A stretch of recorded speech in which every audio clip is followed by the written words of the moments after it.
ओम नमः सिद्धेभ्यः।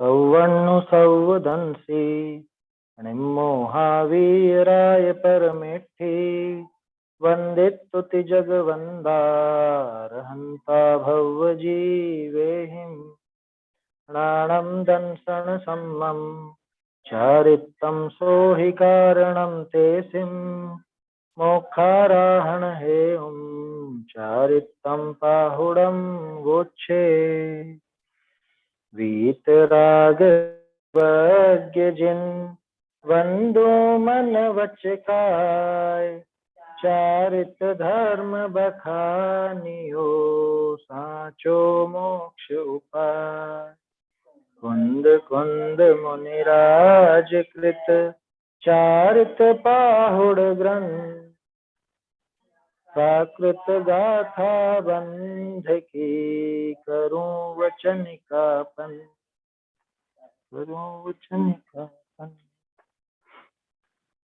चारित्र पाहुड़ ग्रंथ पर अपनी चर्चा चल रही है और इसमें 20वीं गाथा कल अपन देख रहे थे। 19वीं और 20वीं। 19वीं गाथा तो बिल्कुल सीधी थी कि ये तीनों भाव जिस मोह रहित जीव के हों, वो मोह रहित जीव अपने निज गुणों की आराधना करता हुआ जल्द से जल्द कर्मों का परिहार कर देता है, कर्मों का नाश करता है। फिर सम्यक्त चरण चारित्र का एक तरह से यहाँ पे संकोच करते हुए, माने इसका एक तरह से समापन करते हुए आचार्य देव ने 20वीं गाथा लिखी, जिसमें संख्य गुणी निर्जरा और असंख्य गुणी निर्जरा की बात भी आई। सम्यक्त का अनुचरण करते हुए, सम्यक्त का अनुचरण करते हुए जीव दुखों का क्षय कर देता। पहले एक बार गाथा बोल लेते हैं, फिर इस पर थोड़ी चर्चा करेंगे। अर्थ और भावार्थ देखना है अपने को, भावार्थ देखना है। चलिए। संखिज्य मसंखिज्य गुणम च संसारि मेरुमत्ताणम् सम्मत्तमनुचरन्ता करेन्ति दुःखक्षयं धीरा। संखिज्यमसंखिज्य गुणं च संसारि मेरुमत्ताणम् सम्मत्तमनुचरन्ता करेन्ति दुःखक्षयं धीरा। सम्यक्त के अनुचरण से दुख क्षय करें सब धीर जन, हर करें वे जिय संख्य और असंख्य गुणमय निर्जरा। गाथा का भाव स्पष्ट था। इस सम्यक्त का आचरण करते हुए धीर पुरुष, धीर शब्द आया था ना, धीर पुरुष यानी वो एक योद्धा की तरह, वो धीर पुरुष जो है वो इस सम्यक्त का अनुचरण करते हुए संख्यात गुणी निर्जरा और असंख्य गुणी निर्जरा के माध्यम से दुखों का क्षय कर देता। कर्मों का क्षय तो सुना था, दुखों का क्षय भी होता है क्या? वास्तव में कर्मों का क्षय ही दुखों का क्षय है, क्योंकि कर्म जो है वो दुखों के मूल कारण है। तो दुखों का नाश करना है तो कर्मों का नाश करना पड़ेगा। आपको ध्यान हो, सत्ता स्वरूप जब अपन ने प्रारंभ किया था उसमें शुरुआती पंक्तियां यही थी कि सुख किससे होगा, कि दुख के नाश से सुख होगा। दुख का नाश कैसे होगा? कि मोक्ष से होगा। मोक्ष कैसे होगा? कि वो कर्मों के नाश से होगा। कर्मों के नाश से सुख वहां पे दिखाया, दुख का नाश कर्मों के नाश से दिखाया। कि कर्मों का नाश चारित्र से होता है और चारित्र फिर सम्यक्त पूर्वक होता है। ये सारी बातें उसमें आई थी। तो यहाँ भी ये जो कहा कि सम्यक्त का अनुचरण करते हुए दुखों का क्षय करता है, इससे सम्यक्त की महिमा भाषित होती। एक बात और, ये जो कल अपन ने अर्थ देखा था सासारी मेरु मत्ताणम, है ना, संसारी मेरु मत्ताणम और सासारी दो पाठांतर थे। तो संसारी जीव के मेरु जैसी मर्यादा वाले कर्मों का भी असंख्यात गुणी निर्जरा और संख्यात गुणी निर्जरा के माध्यम से वो क्षय कर देते हैं और सुखी हो जाते। एक अर्थ तो ऐसा समझा था। दूसरा, मैं श्रुत सागर सूरी की टीका देख रहा था, उसके अंदर संखिज्य मसंखिज्य गुणम, क्या संख्यात गुणी निर्जरा और असंख्यात गुणी निर्जरा, इनका विशेषण दिया सासारी मेरु मत्ता। क्या मतलब कि संख्यात गुणी निर्जरा तो है सरसों के जैसी और असंख्यात गुणी निर्जरा है मेरु के समान, इतनी ऊंची। समझ में आई बात? माने ये जो संख्यात गुणी निर्जरा होती है, कि संख्यात गुणी निर्जरा तो जरा सी है और असंख्यात गुणी निर्जरा उससे इतनी बड़ी है कि जैसे सरसों के मुकाबले मेरु पर्वत, इतनी बड़ी, ऐसा उसमें अर्थ। फिर दूसरी बात, यहां कल भी अपन ने देखा था कि सम्यक दृष्टि जीव जब सम्यक दर्शन प्राप्त करता है तो वहां पे संख्यात गुणी निर्जरा करता है ना, और असंख्यात गुण निर्जरा किससे होती है? असंख्यात गुण निर्जरा बाद में संयम धारण करके। तो उन्होंने वहां ऐसा अर्थ लिया कि सम्यक दर्शन से जो निर्जरा हो रही है वो संख्यात गुणी है, और चारित्र पूर्वक सम्यक चारित्र से जो निर्जरा हो रही है वो असंख्यात गुणी। और बात गलत भी नहीं है, बात बिल्कुल वाजिब है, क्योंकि बाद में जो निर्जरा कही असंख्यात गुणी वो संयम पूर्वक कही। यहां भी ऐसे ही आया था, देखा था ना कल अपन ने। वहां संख्यात के गुणाकार रूप होती है, इसलिए संख्यात गुण असंख्यात। ये रहा, शुरू में तो दिया भावार्थ में, इस सम्यक्त का आचरण होने पर प्रथम काल में तो गुण श्रेणी निर्जरा होती है, वह असंख्यात के गुणकार रूप है। यहां वो चीज नहीं ली फिर उन्होंने, यहाँ पे असंख्यात की गुणकार रूप। पीछे जब तक संयम का आचरण नहीं होता तब तक गुण श्रेणी निर्जरा नहीं होती, वहां संख्यात के गुणाकार रूप होती है। यहाँ एक तरह से देखा जाए तो यहाँ बात उल्टी जैसी है। वहां उन्होंने संख्यात गुण निर्जरा पहले कही और संयम होने पर असंख्यात गुण निर्जरा कही, और यहाँ जयचंद जी साहब यहाँ पे ये समझा रहे हैं कि संख्यात के गुणाकार तो बाद में, कब? संयम होने पर, और असंख्यात गुणी निर्जरा पहले कही। भले गुण श्रेणी नहीं है लेकिन असंख्यात गुणी निर्जरा कही। देखो एक बार इसको मैं फिर से उसमें से पढ़ता हूं, ढूंढारी से जो कल अपन ने देखा था, उसके अंदर संख्यात और असंख्यात कहां पर लिया है।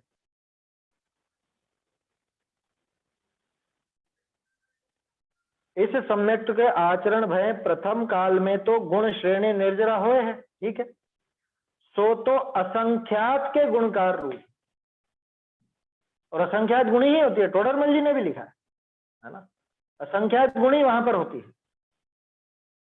बहुरी पीछे जेते संयम का आचरण न होए तेते गुण श्रेणी निर्जरा न होए, कहा संख्यात का गुणकार रूप।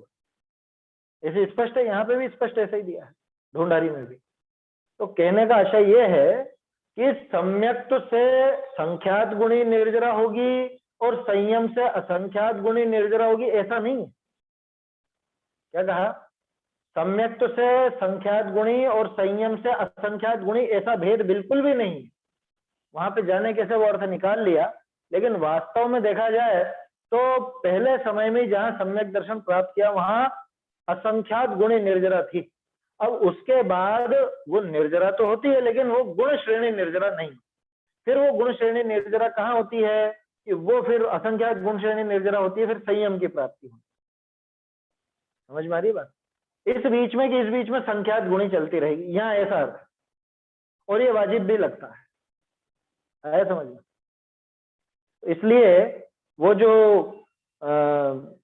सरसों और मेरू ये दोनों का उदाहरण लिया, तो वो संख्यात गुणी और असंख्यात गुणी का अनुपात समझने के लिए तो लेना, लेकिन ऐसा अर्थ बिल्कुल मत लेना कि सम्यक्त पूर्वक जो निर्जरा होती है वो तो सरसों के बराबर और संयम पूर्वक जो निर्जरा होती है वो मेरू के बराबर, ऐसा मत लेना।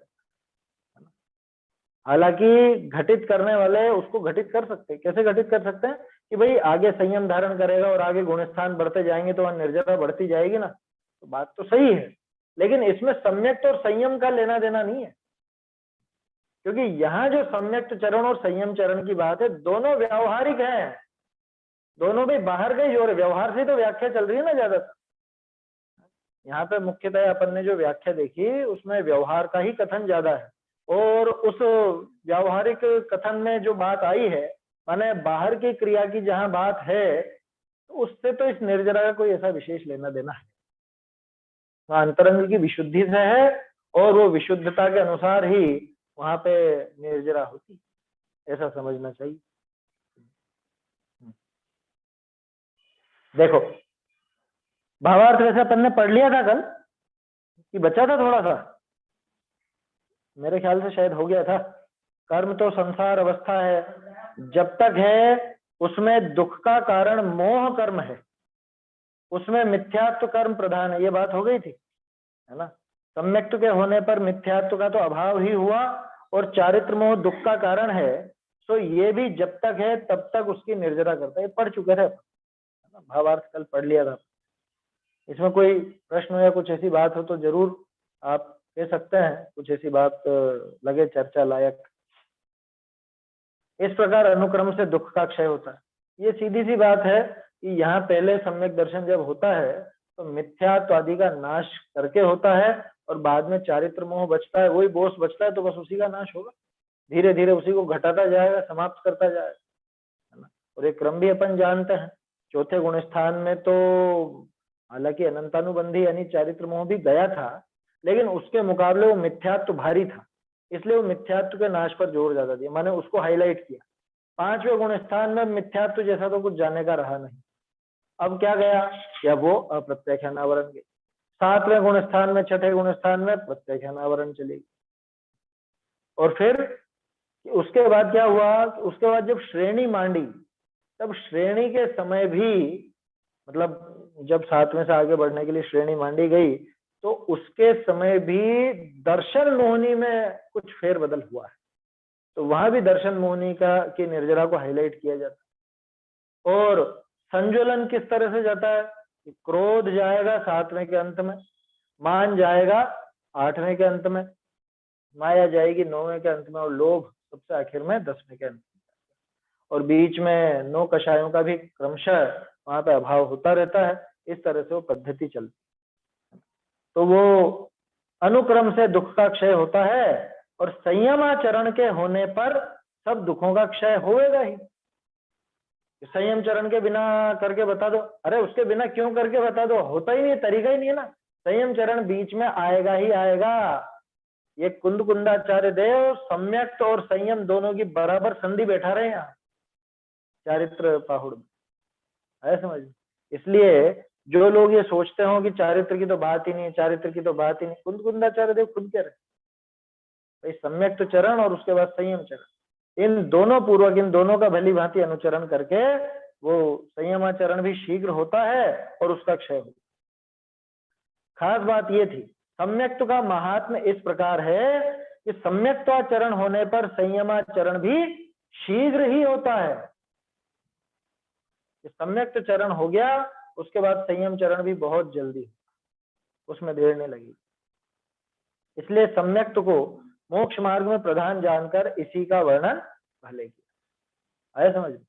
इसलिए मोक्ष मार्ग में उसकी ही मुख्यता दिखाई जाती, उसकी मुख्यता करते हैं, क्यों कि उसके बिना तो ये संयम भी होने वाला नहीं, उस सम्यक्त चरण के बिना ये संयम चरण होता ही नहीं है।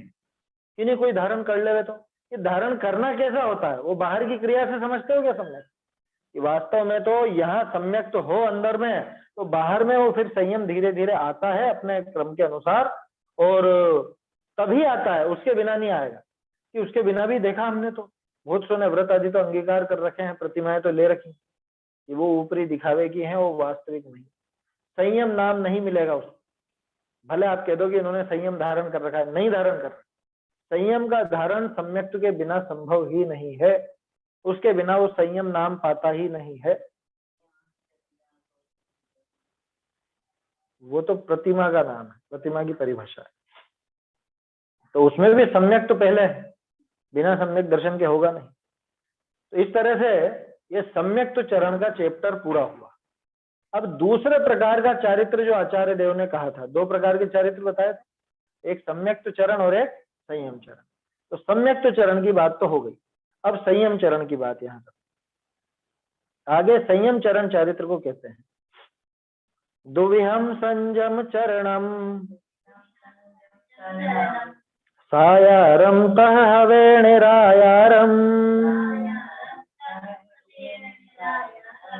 सायारम सग्गंथे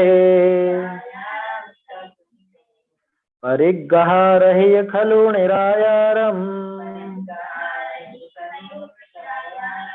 दुविहम संयम चरणम सायारम तह हवेणिरायारम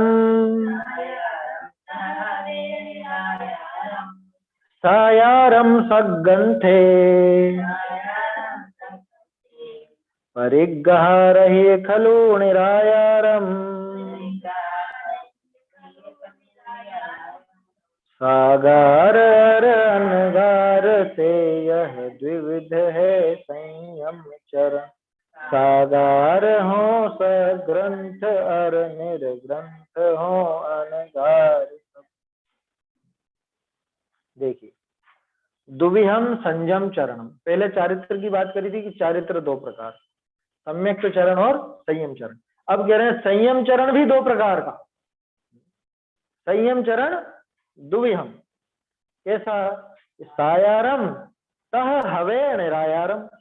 सायारम तह निरायारम हवे, यानी कि 2 प्रकार का होता है।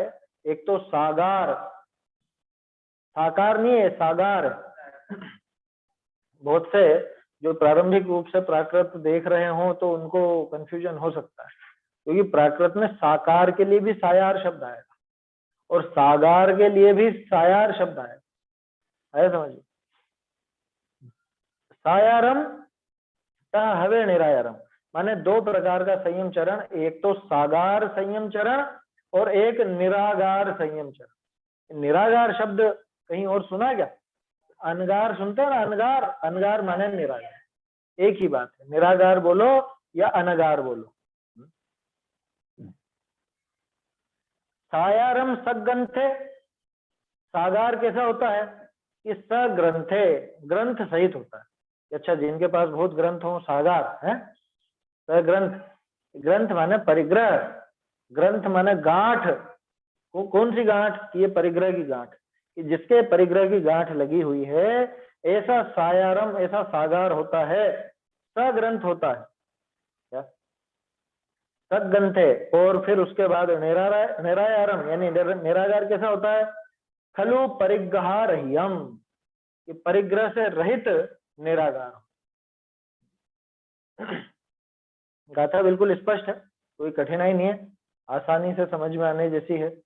2 प्रकार का संयम चरण होता है, एक तो सागार संयम चरण और एक निरागार संयम चरण। अब उसमें भी जो सग्रंथ हो माने ग्रंथ सहित परिग्रह सहित हो, उसके तो सागार संयम चरण होता है, और जो परिग्रह से रहित है उसके निरागार या अनगार संयम चरण।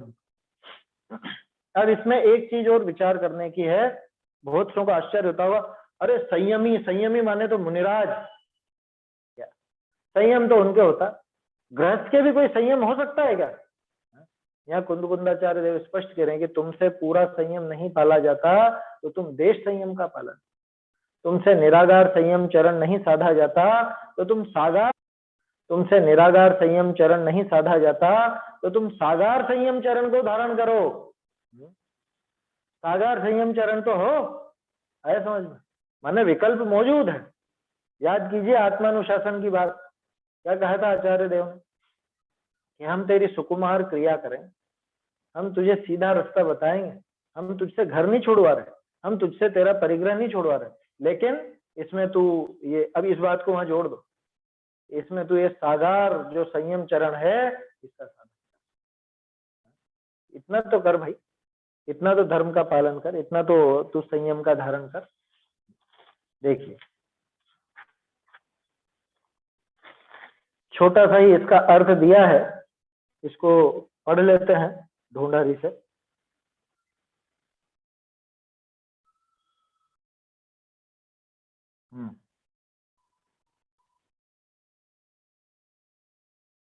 आगे संयमाचरण चारित्र को कहे हैं। अर्थ, संयम चरण चारित्र सो दो प्रकार है, सागार तथा निराकार। ऐसे तहा सागार तो परिग्रह सहित श्रावक के हुए है, बहुरी निरागार परिग्रह रहित मुनि के हुए है। ये निश्चय है। ये निश्चय है क्यों लिख दिया? ठीक है, निश्चय नहीं की बात है। ये निश्चय माने ये पक्का समझना कि ये संयम चरण चरित्र दो तरह का होता है, ये पक्की बात। ये निश्चय है लिखने के पीछे एक और चीज समझ में आती, ये पक्का मानो कि श्रावक दशा में भी संयम धारण किया जा सकता है। हालांकि वो देश संयम रहेगा, संयम का एक देश ही रहेगा, लेकिन वो संयम रहेगा। ऐसा समझ, माने श्रावक सर्वथा असंयमी ही होता हो ऐसा नहीं, संयम वहां भी, उसको सागार संयम कहा है। सरल है। अगली गाथा देखते हैं। आगे सागार संयमाचरण को कहते हैं। सागार संयमाचरण क्या मतलब? कि जो गृहस्थ दशा में संयम चरण पाला जाता है वो कैसा होता है, वो बात यहाँ पे आती। दंसण वयसा माय कोसः सचित्तराय भत्तेय बंभारंभा परिग्रह। ये आ की मात्रा नहीं आएगी। बंभारंभ परिग्रह अणुमण उद्दिष्ट देश विरदोय दंसण वयसा माय कोसः सचित्तराय भत्तेय बंभारंभ परिग्रह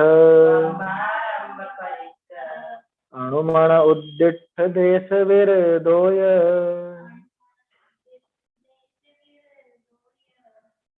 देशव्रत सामायिक प्रोषध सचित निशिभुज त्यागमय ब्रह्मचर्य आरंभ ग्रंथ तज अनुमति अर उद्देश्य तज।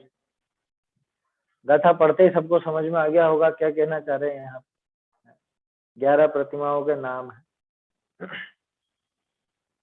दंसण यानी दर्शन, वय माने व्रत, सामायिक, कोसह माने प्रोषद। आपको ध्यान हो तो मोक्ष प्रकाशक के 5वें अधिकार के अंत में वहां कुछ अपन ने प्रोषद वगैरह के नाम सुधार के पोषा करे थे, क्योंकि श्वेतांबरों में अभी भी पोषा ही कहा जाता है। तो प्राकृत में वो पोषा मिलता है उसका नाम, तो पोषा ही शब्द का प्रयोग करते हैं उनके ग्रंथों के हिसाब से। अब चूंकि वो पोषा बोलते हैं तो वहां टोडरमल जी उन्हीं की भाषा पकड़ करके चल रहे, वहां इसलिए वो जो प्रोषद उसका प्रयोग किया गया वो उचित नहीं था। उचित इसलिए नहीं कि भी किसको समझा रहे हो, तो जिसको समझा रहे हो उसी की भाषा उसी के शब्द लेकर के समझाना पड़ेगा, ऐसा है। खैर वो दूसरी बात है। फिर है सचित्त। अब यहाँ थोड़ा सा ट्रैक बदलेगा, ध्यान रखना। अभी दर्शन था, दर्शन प्रतिमा नाम इतना सही है, दर्शन नाम है। वह ये भी व्रत प्रतिमा का नाम भी इतना ही है, सामायिक और प्रोषद इनका भी इतना ही नाम है। लेकिन अब जो प्रतिमाएं आएंगी उनमें त्याग नाम जुड़े, एक ब्रह्मचर्य को छोड़कर। सचित्त माने सचित्त त्याग, सचित्त का सेवन नहीं, सचित्त त्याग। राय भत्तेय, राय भत्ते मतलब रात्रि भुक्ति त्याग। बंभ माने ब्रह्मचर्य, यहाँ त्याग नहीं लगेगा। आरंभ परिग्रह, या की मात्रा हटा लीजिएगा, आरंभा लिखा है ना, आरंभा, बंभारंभा, बंभारंभा नहीं है, बंभारंभ है ये।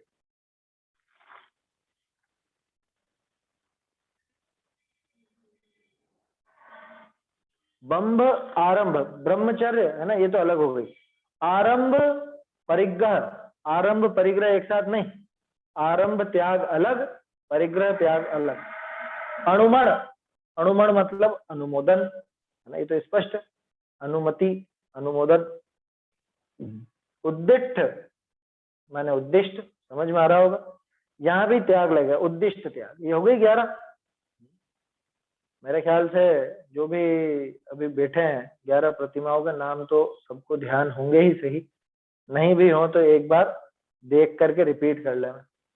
दर्शन प्रतिमा, व्रत प्रतिमा, सामयिक प्रतिमा, फिर प्रोषद प्रतिमा, फिर सचित्त त्याग प्रतिमा, फिर रात्रि भुक्ति त्याग प्रतिमा, फिर ब्रह्मचर्य प्रतिमा। बस ये ब्रह्मचर्य में त्याग नहीं आएगा, बाकी सब में त्याग आएगा।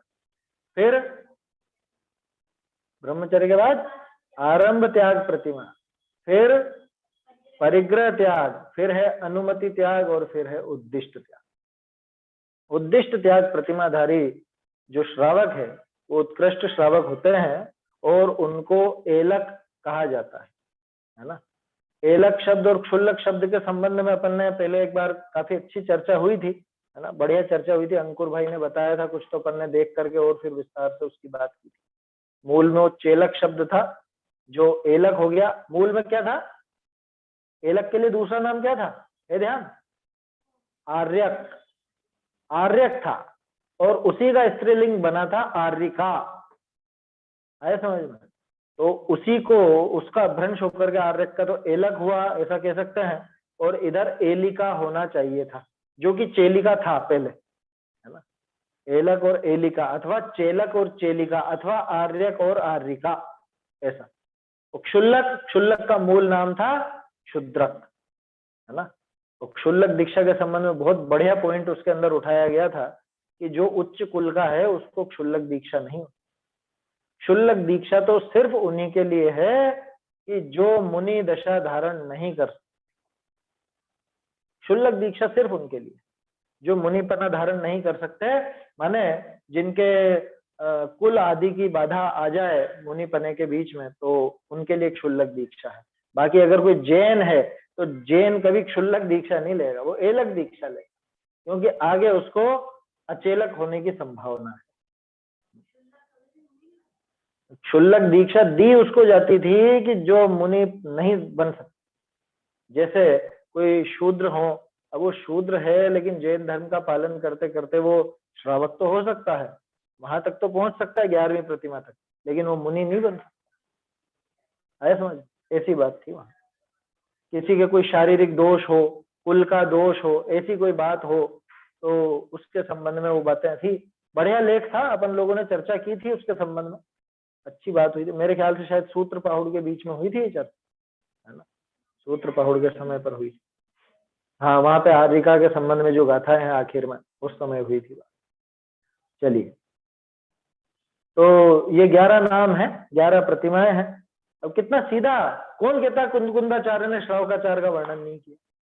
अभी अपन आगे देखेंगे ना, तो इनके हर एक की डिटेल आएगी, भक्ष भक्ष की बात भी आएगी, वो सब चीजें आएंगी। तो जो ये सोचते हो कि कुंदकुंदाचार्य ने सिर्फ अध्यात्म अध्यात्म अध्यात्म ही लिखा है, भूल में।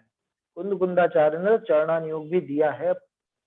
वो चरणानुयोग की जितनी भी बातें वो सब यहीं से तो निकली। बोलो इनके पहले किसने चर्चा की? ये 11 प्रतिमाओं की चर्चा इससे पहले की बता दो आप।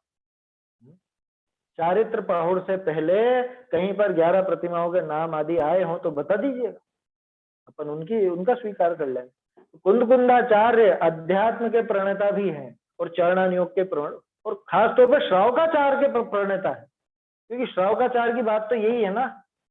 अभी व्रतों के बारे में भी बात आएगी। माने कुंदकुंदाचार्य ने इस जैन धर्म को क्या दिया है, इस पर गंभीरता से विचार करें ना तो रोमांच हो आएगा। जैन दर्शन का मूल प्राण जो अध्यात्म, वो तो दिया ही दिया, लेकिन जैनी का आचरण कैसा हो, एक जैन श्रावक कैसा हो, उसके संबंध में भी उन्होंने ये प्रतिमा आदि और ये सारे जो व्रत वगैरह बताए हैं, ये सारा वर्णन भी उनका दिया। इनके बाद ही समंत भद्राचार्य हुए, इनके बाद ही उमा स्वामी आचार्य हुए। जो कुछ भी अपने को चरणानुयोग आदि का वर्णन मिलता है या अध्यात्म का वर्णन मिलता है, सब कुंदकुंदाचार्य का अनुसरण करते हुए। ये महिमा है कुंदकुंदाचार्य। सोचो तो सही, अगर ये इन प्रतिमाओं आदि का वर्णन नहीं करते तो फिर आज श्रावकाचार्य में क्या मिलता? कहाँ से लाते वो बात? कुंदकुंदाचार्य की देन है, आए समझ में? इसके पहले नहीं मिलेंगे आपको 11 प्रतिमाओं का नाम और ये सब। तो दर्शन, व्रत, सामायिक और प्रोषद, ये अच्छा, ये इसको ढूंढ आदि से पढ़ लेते हैं एक बार। बहुत छोटी छोटी गाथाएं हैं, अर्थ भी छोटा ही है इनका, ज्यादा विस्तार नहीं है। दर्शन, व्रत, सामायिक और प्रोषद आदि का नाम का एक देश है, एक देश है नाम, ऐसे कहना। प्रोषद उपवास, सचित्त त्याग, रात्रि भक्त त्याग, ब्रह्मचर्य, आरंभ त्याग, परिग्रह त्याग, अनुमत त्याग, उद्दिष्ट त्याग, ऐसे एक 11 प्रकार देश विरत है। भावार्थ ऐसा ए सागार संयम चरण के 11 स्थान हैं, 11 स्थान हैं, इनको प्रतिमा भी कहिए। हाँ, प्रतिमा नाम जरूर कुंदकुंदाचार्य देव ने शायद नहीं दिया, नहीं दिया होगा कहीं पे। पड़िमा शब्द तो पढ़ा है, पड़िमा, वो तो स्थावर प्रतिमा और जंगम प्रतिमा उस संबंध में आया था, पड़िमा शब्द आया था पहले, है ना, सूत्र पहाड़ की आखिरी गाथाओं वहां पर आई थी वो बात। तो लेकिन वो अलग के लिए थी, वो इनके लिए नहीं थी, वो तो प्रतिमा, स्पष्ट प्रतिमा के लिए ही नाम था, है ना। अरहंत भगवान को तो क्या कहा था? स्थावर प्रतिमा। और जब अरहंत भगवान यहाँ से सिद्ध पर्याय के लिए जाते हैं, वो है जंगम प्रतिमा। ये मंदिर में रखी हुई प्रतिमा नहीं, साक्षात अरहंत भगवान जो विराजमान है उनको, ऐसी वहां पर बात थी, वो चीज अलग थी। यहाँ तो ये प्रतिमा है। बनारसी दास जी ने बहुत सुंदर परिभाषा दी। क्या परिभाषा दी? संयम अंश जग्यो जहां, भोग अरुचि परिणाम, उदय प्रतिज्ञा को भयो प्रतिमा तक। ये कोई देता है और कोई लेता है, ऐसा नहीं है कि महाराज आप मुझे 3 प्रतिमा दे दो, कि जाओ दी, 3 प्रतिमा दे दी उन्होंने। दादा तो इसका बहुत बढ़िया उदाहरण सुनाते हैं, थोड़ा हाथ से लेकर के भी। वो उसको दे दी कि जाओ तुमको 3 प्रतिमा दे दी, देने वाले भी ऐसे और लेने वाला भी। बोले कहाँ है, मेरे पास तो आई नहीं। वो समझा कि 3 छोटी छोटी कोई ऐसी प्रतिमाएं दे देंगे जिनका मैं अभिषेक प्रक्षाल वगैरह कुछ करूंगा या उनके दर्शन करूंगा। कि कहाँ दी, आप तो कह रहे हो प्रतिमा दे दी, प्रतिमा तो मिली नहीं मेरे को। आपने भेजी होगी किसी के साथ, लेकिन कोई तो लेके ही नहीं आया मेरे पास। अब सोचो, ऐसी दशा है और सोचते हैं कि हम प्रतिमा धन।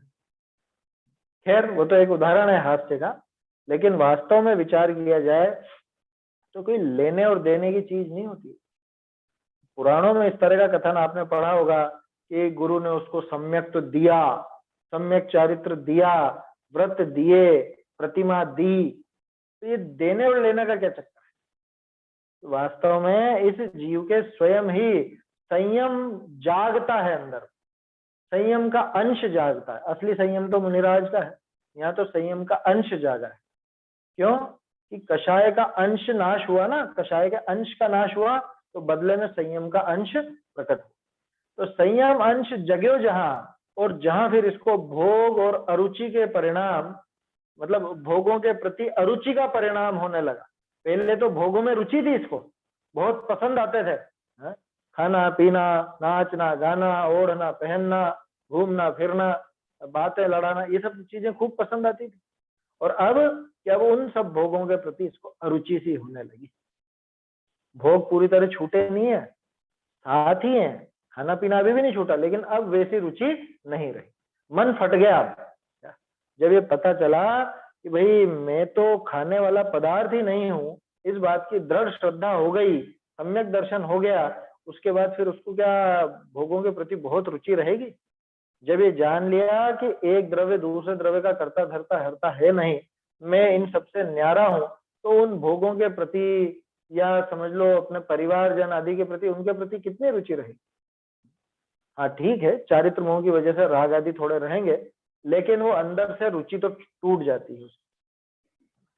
तो भोगों के प्रति अरुचि का परिणाम संयम का अंश जगह हो, और फिर वहां पे वो कोई प्रतिज्ञा लेता है जब उसके वो प्रतिज्ञा आती है उसकी भूमिका के अनुसार वो प्रतिज्ञा प्रतिमा कहलाती है।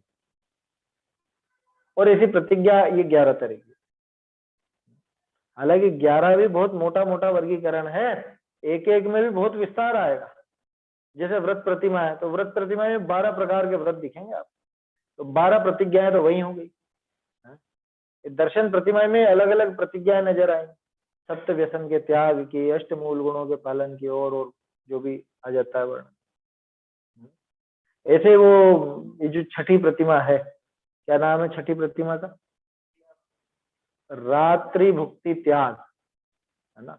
इसका दूसरा नाम दिवा मैथुन त्याग भी, दोनों व्याख्या चलती वहां, है समझ में। रात्रि भोजन का त्याग अथवा दिवा मैथुन त्याग, ये दो नाम उसके मिलते हैं, और बाकी का तो सबका एक एक नाम ही है। यहाँ एक बात जरूर बहुत अच्छी लिखी जयचंद जी साहब ने, दर्शन व्रत सामयिक, ये तो पूरे पूरे नाम, और प्रोषद आदि का नाम एक देश। दर्शन प्रतिमा, व्रत प्रतिमा, सामयिक प्रतिमा, इनका तो नाम पूरा है, लेकिन जो प्रोषद आदि हैं इन सबके नाम एक देश है। इनके नाम एक देश है माने कि गाथा में पूरे पूरे नाम नहीं लिए, ये कहना चाहते है ना। प्रोषद का नाम क्या है कि प्रोषधोपवास, और नाम ऐसे कहें, ये आ गया ना यहाँ पे प्रोषधोपवास। फिर यहाँ गाथा में सचित्त था, सचित्त का पूरा नाम सचित्त त्याग। ऐसे रात्रि भुक्ति त्याग, ब्रह्मचर्य का ब्रह्म नाम दिया तो ब्रह्म का पूरा नाम ब्रह्मचर्य, है ना। आरंभ त्याग, परिग्रह त्याग, अनुमति त्याग, उद्दिष्ट त्याग, इस प्रकार 11 प्रतिमा, 11 प्रकार देश विरत है, देश विरत। अच्छा, बहुत से लोग इसमें कंफ्यूज होते हैं, ये देश विरत और देश व्रत एक ही चीज है क्या? ये देश व्रत तो हो गए वो जो व्रत प्रतिमा है उसके अंदर, और देश विरत, एक देश विरति माने एक देश विरक्ति जिसके है वो जीव कहलाता है देश विरत। माने देश विरत तो जीव है, और देश व्रत वो उसके परिणाम है जो एक देश व्रत धारण करने, आया समझ। देश विरत जीव के विरक्ति के परिणाम वो देश व्रत, एक देश प्रतिज्ञा के परिणाम वो देश, ऐसा समझ। हाँ, व्रत प्रतिमा है, व्रत प्रतिमा, व्रत प्रतिमा के अंदर हाँ देश विरत गुणस्थान है, उसी में है ना ये सब, वो 5वां गुणस्थान, देश विरत गुणस्थान वो 5वां गुणस्थान, उसके अंदर ये सारी चीजें, ये 5वें गुणस्थान का विस्तार है। और 5वां गुणस्थान अपने आप में एक अलग ही पूरा समझ लो, उसी उसमें बहुत ज्यादा विस्तार है, इतना विस्तार आपको किसी और गुणस्थान में देखने को नहीं मिलेगा। ये 11 प्रतिमाएं उस 5वें गुणस्थान के अंदर से, और कोई गुणस्थान बताओ जिसके इतने भेद किए गए। और 11 तो मोटे मोटे बताए हैं, 11 तो सिर्फ नाम लेने के लिए हैं, इन 11 में भी हर एक में कुछ कुछ अलग अलग और विस्तार है। तो 5वें गुणस्थान की रेंज बहुत ज्यादा है समझ। तो 5वां गुणस्थान ऐसा है कि ये संधि कराता है। किसकी संधि कराता है? ये इसके पहले पहले तक जीव अविरत कहलाता था, और इसके बाद के जीव सारे के सारे विरत कहलाते हैं। सिर्फ ये एक ऐसा है जो न विरत है न अविरत है, पूरी तरह अविरत भी नहीं, पूरी तरह विरत भी नहीं, इसलिए इसको नाम दिया गया देश विरत, देश संयम, है समझ। ऐसा देखिए, ये सागार संयमाचरण के 11 स्थान हैं, इनको प्रतिमा भी कहते हैं। सागार संयम चरण के 11 स्थान, 11 जगह है जिनके आधार से जीव अपने परिणामों को शोधता है, अपने परिणामों को शुद्ध करता है ना, और आगे बढ़ता। 11 प्रतिमा स्टेप बाय स्टेप हैं, ये क्रमशः आती हैं। कोई ये सोचे कि कोई सी भी प्रतिमा कभी भी हो जाए, ऐसा नहीं होता। जैसे कि एक काम करें, अपन 8वीं ले लें प्रतिमा, पहले ये सरल लग रही है, बाद में फिर अपन तीसरी प्रतिमा ले लेंगे, या ऐसा नहीं होगा, कभी नहीं होगा, ये क्रमशः ही होंगे, है समझ। हाँ, छलांग लगा के आप 2-4 प्रतिमा एक साथ ले सकते हो, लेकिन होंगी वो क्रम से, समझ में आ रहा है। पहली के बाद दूसरी, दूसरी के बाद तीसरी, तीसरी के बाद चौथी, चौथी के बाद पांचवी, वो भले एक साथ हो जाए लेकिन आएगी इस क्रम में। ऐसा कभी नहीं होगा कि 10वीं तो पहले आ गई और 11वीं पहली प्रतिमा या दूसरी प्रतिमा बाद में आ रही, ऐसा कभी।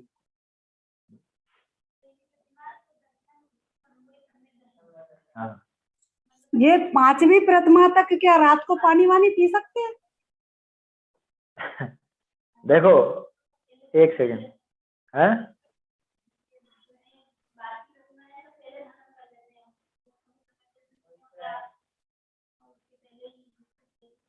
दर्शन प्रतिमा नहीं हुई है, पहले ही 10 प्रतिमा है। हाँ वो नहीं होगा। दर्शन प्रतिमा यानी सम्यक दर्शन, सम्यक दर्शन तो चौथे में हो गया। फिर यहाँ प्रतिमा में क्या है?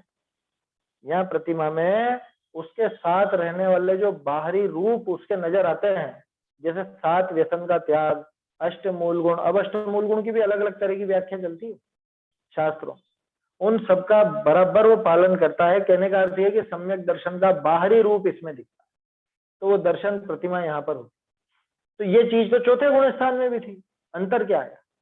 अंतर ये आया कि वहां पर अतिचार वगैरह लग जाते थे, यहाँ अतिचार नहीं लगे। आया समझ? यहाँ पे दृढ़ता विशेष है, अतिचार नहीं है। और सबसे खास बात, 2 कषाय चौकड़ी का अभाव यहाँ पर। चौथे गुण स्थान में 1 कषाय चौकड़ी का। आपका क्या प्रश्न था? 5वीं प्रतिमा तक रात्रि में पानी ले सकते हैं? नहीं लेता है, पहले ही छूट जाता है। तो पहले छूट जाता है तो फिर ये रात्रि भक्ति की बात क्यों आई? कि वहां पे कुछ अतिचार लगते हैं। अतिचार कैसे लगते हैं? जैसे कोई माँ है और उसका छोटा बालक है, तो उस बालक को दूध वगैरह भी पिलाएगी और ये सब भी होगा, तो स्वयं तो कुछ नहीं पिएगी खाएगी भले, लेकिन उस बालक को तो पिलाएगी ना। तो ऐसे अतिचार लगते हैं, वो दोष लगते हैं। और जिसके ये रात्रि भुक्ति त्याग प्रतिमा हो गई, वो तो फिर कोई भी आ जाए सामने, उसको भी न रखेगी। मतलब जो व्यक्ति है, पुरुष हो चाहे महिला हो, उसको न तो ये खुद खाएगा, न खिलाएगा, न खाने खिलाने का अनुमोदन करेगा। हाँ भी नहीं भरेगा रात में भोजन बनाने, या कि अरे चलो उसको खिला देना, ऐसा खिला देना। कई बार देखने में आता है ना, अब क्या कहें। देखो जैसे बहुत से आयोजन होते हैं, धार्मिक कार्यक्रम होते हैं, उनमें कई बार बाहर के भी व्यक्ति आते हैं काम करने वाले, रसोइये हैं, ड्राइवर हैं, और दूसरे हैं। तो बाकी जो अपने वो लोग जो साधर्मी आए हैं, उनको तो शाम को जल्दी जिमा दिया जाता है, या वो भी सूर्यास्त होते होते तक निपटते हैं, और फिर ये लोग उनके बाद में भोजन लेते हैं। बोलो, आयोजकों का कर्तव्य यह है, बात थोड़ी सी कड़वी लग सकती है, लेकिन आयोजकों का कर्तव्य यह है उनको भी दिन में निपटा, उनकी व्यवस्था दिन में करे। अब बात ऐसी करके रखे, भैया तुमको रात में नहीं मिलेगा, रात में हम नहीं खाने देंगे, तुम पहले ही निपटो, तुम पहले खा लो, कोई दिक्कत नहीं है, इनको खिलाने के पहले तुम खा लो। कह रहे नहीं वो थोड़े ना, वो तो रात में ही खाते हैं, और ये खाते हैं तो ऐसो से काम ही नहीं कराना। उनसे शर्त रखो ना, आप उनको 1000, 2000, 5000 ज्यादा दो, क्या फर्क पड़ता है? जब धर्म में पैसा लगाना ही है तो धर्म को बढ़ाने में लगाओ ना। तो 5-10 हजार ज्यादा भी लग जाए, क्या फर्क पड़ता है? ये तो कि भैया हम एक्स्ट्रा पैसा देंगे, लेकिन तुमको रात में बिल्कुल भी नहीं खाते, तुम रात में ना बनाओगे, ना खाओगे, ना खिलाओगे। ये प्रतिमा के पहले ही होगी इतनी दृढ़ता, तो सोचो। प्रतिमा वाला तो अतिचार बिल्कुल भी नहीं लगाएगा, और उसके पहले वाले को क्या अतिचारों की छूट है? अतिचार लगावे और उसको छूट समझे, या अतिचार में कोई समझ लो उसको ऐसा भाव ना आए कि मैंने कुछ गलत किया है, तो वो अनाचार हो गया। अतिचार तब तक अतिचार है कि जब तक उसको ये दोष समझता, उसके होने पर इसको ग्लानि आती हो और बार बार नहीं लगावे। अगर बार बार ही वो अतिचार की क्रिया होने लग गई तो वो अनाचार बन गया। अतिचार के होने पर इसको कोई ग्लानि नहीं आती खुद के प्रति, तो वो अनाचार बन गया। अतिचार होने पर ये उसको दोष नहीं समझता, अरे ये तो चलता है ऐसा समझता है, तो वो अनाचार बन गया। आया समझ? अतिचार को अनाचार होते देर नहीं लगती, इसलिए ये सावधानी रखने की बात है। तो रात्रि भुक्ति त्याग जिसके है, वो तो किसी भी रूपकता में वहां पे अतिचार भी नहीं लगाता। रात्रि भोजन, तो भोजन में पानी वानी सब शामिल है ना। और उसके पहले भी साधने का प्रयास कर। ध्यान रखना, ये सब चीजें जब प्रतिमा का नाम आ जाता है ना, तब वहां पे बिल्कुल भी अतिचार नहीं रहता। जैसे आप इसमें देखो, सामायिक प्रतिमा भी है, प्रोषद प्रतिमा भी है, और जबकि सामायिक और प्रोषदोपवास ये आपके शिक्षा व्रत में भी शामिल है, जो कि दूसरी प्रतिमा में। तो वहां और यहाँ क्या अंतर है कि वहां थोड़ा बहुत कुछ कुछ थोड़ी सी कमी रह सकती है, यहाँ बिल्कुल भी नहीं रहेगी। है समझ में? जब ये प्रतिमा आ गई, यहाँ कमी नहीं रह सकती, ये अतिचार रहित है, इसलिए इसको नाम दिया गया है। नहीं तो होने को तो दूसरी प्रतिमा में सारे के सारे आ गए, वो सारे व्रत तो आ गए, ब्रह्मचर्य भी आ गया, ये भी आ गया, और भी आ गया। होने को पहली प्रतिमा में ही आ जाएंगे। आगे देखेंगे अपन, आगे सिद्ध करेंगे वो। देखो समय तो हो गया है, गाथा भी अपनी हो ही गई है। ये सागार संयमाचरण के 11 स्थान हैं, इनको प्रतिमा भी कहते हैं। सरल है गाथा, कुछ बात थी नहीं, नाम लिए हैं पूरे कि ये सागार प्रतिमा। आगे पूरा विस्तार आएगा, है ना, घबराना नहीं कि क्या बस नाम लेके छोड़ दिया। कुंदकुंदाचार्य देव खुद आगे एक एक की व्याख्या करेंगे, वो सब व्याख्या अपने को पढ़ने को मिलेगी। और ये अपना वास्तव में जबरदस्त पुण्य का उदय समझना चाहिए कि कुंदकुंदाचार्य देव जैसे महान आचार्य की चरणानुयोग के ऊपर भी अपने को व्याख्या मिल रही। चारित्र पहाड़ में उन्होंने चरणानुयोग की व्याख्याएं भी करी। तो इसको देखेंगे अपन कल। 23वीं गाथा देखें। गाथा बोल रहे हैं 21 और 22। दुविहम संजम चरणम सायारम तह हवे निरायारम सायारम सग्गंथे परिग्रह खलु निरायारम सागार अनगार से यह द्विविध है संयम चर। सागार हो सग्रंथ अर निर्ग्रंथ हो अनगार। दंसण वैसा माय कोसह सचित्राय भक्तेय बंबारंभ परिग्रह अणुमण उद्दिष्ट देश विरदोय। देश व्रत सामायिक प्रोषद सचित निशिभुज त्यागमय ब्रह्मचर्य आरंभ ग्रंथ तज अनुमति अर उद्देश्य तज। चैतन्य का स्मरण प्रतिक्षण ही करो रे भव के अनंत दुख को क्षण में हरो रे। अक्षय अनंत निज सौख्य निधान पाओ गाओ अरे नित इसी के गीत गाओ।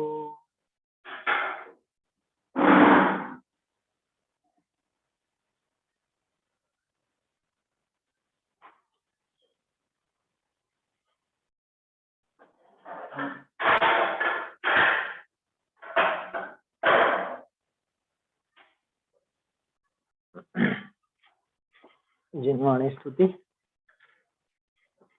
सुन जिन वैन श्रवण सुख पायो सुन जिन वैन श्रवण सुख पायो।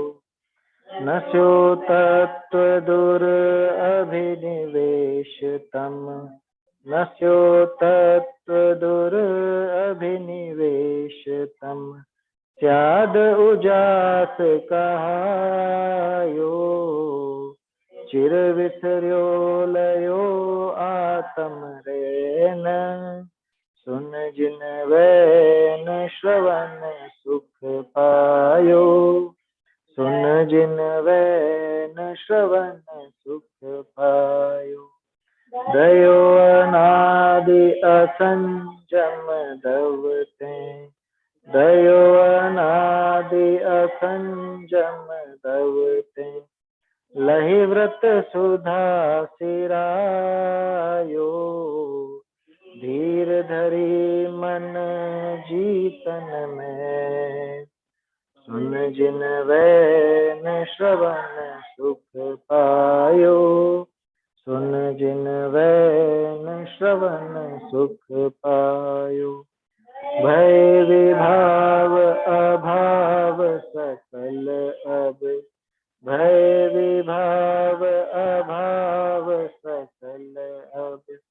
सकल रूप चित लायो दास लयो अब अविचल जैन, सुन जिन वैन श्रवण सुख पायो, सुन जिन